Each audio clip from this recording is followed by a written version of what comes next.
Imagine Earth without its atmosphere. It'd be a frozen wasteland, averaging a frigid minus 18 degrees Celsius. What saves us is the natural greenhouse effect. Certain gases in our atmosphere, like carbon dioxide and water vapor, act like a planetary blanket, trapping just enough of the sun's heat to keep our average temperature at a livable 15 degrees. For thousands of years, this system was in balance. But over the last 2 centuries, we've been thickening that blanket. The Industrial Revolution kicked off an unprecedented era of burning fossil fuels, coal, oil, and gas. This released vast amounts of stored carbon into the air.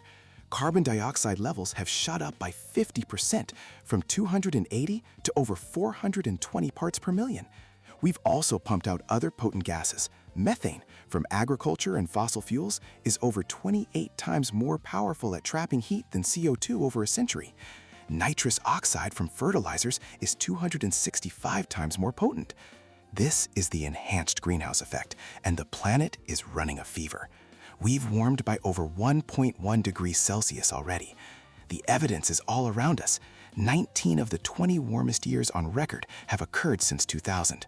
Arctic sea ice is vanishing, glaciers are retreating worldwide, and our oceans have absorbed over 90% of the extra heat, causing sea levels to rise from both thermal expansion and melting ice.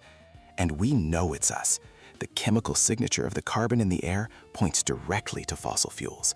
The pattern of warming, with the lower atmosphere heating up while the stratosphere cools, is a distinct fingerprint of greenhouse gases, not a change in the sun. The science is clear. We have altered our planet's climate system.